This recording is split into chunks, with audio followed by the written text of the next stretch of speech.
शुफेन को घर की रखवाली के लिए छोड़ दिया गया। लेकिन जैसे ही पार्क परिवार गया, शुफेन ने पूरे परिवार को बुलाया और भव्य घर में एक स्वर्ग जैसा जीवन शुरू किया। अजू पार्क के बड़े स्नान गृह का मजा ले रही थी। अवेई बड़ी बेटी के बिस्तर पर लेटा हुआ सोच में डूबा था और शुफेन आंगन में लंबे समय बाद चेन बॉल बना रही थी। रात को पूरा परिवार वेस्टर्न खाना खा रहा था, शराब पी रहा था और बारिश के सुंदर दृश्य का आनंद ले रहा था। शराब के नशे में शुफेन ने एक बुरा इरादा सोचा।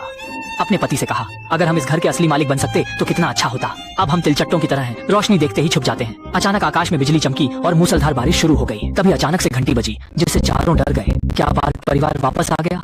लेकिन उन्होंने घंटी कैसे बजाई होती? शुफेन ने नर्वस होकर इंटरकॉम खोला और पाया कि यह पूर्व घरेलू सहायिका मेई थी। इतनी देर रात को वो यहाँ क्यों आई? दरअसल उन्होंने अचानक छोड़ा था और कुछ निजी सामान भूल गए थे।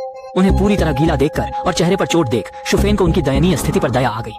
शुफेन ने मेई को अंदर आने दिया, लेकिन जैसे ही वो अंदर आई, वो सीधे बेसमेंट की ओर भागी। बहुत देर तक वापस नहीं आने पर शुफेन चिंतित होकर देखने गई। जो उसने देखा उससे वो चौंक गई। मोटी मेई, जो असाधारण रूप से तगड़ी थी, दीवार में एक गुप्त दरवाजा खोल रही थी। दोनों के साथ मिलकर अलमारी को हटाया तो एक अंधेरा डरावना बेसमेंट खुला और अंदर एक आदमी पड़ा था, जो मेई का पति ओल्ड वू था।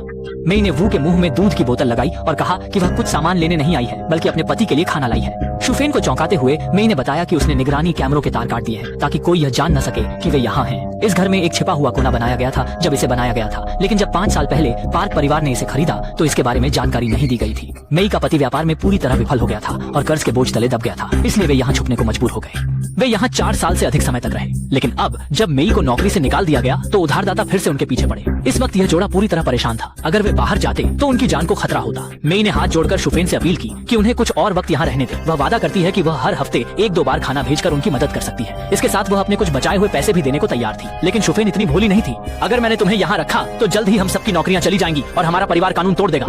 वो तुरंत पुलिस को फोन करने जा रही थी, तभी पास में छुपकर सुन रहे 3 लोग अचानक गिर पड़े। अवेई ने गुस्से में चिल्ला दिया, पापा! मेई को तुरंत एहसास हुआ, तो तुम सभी एक परिवार हो।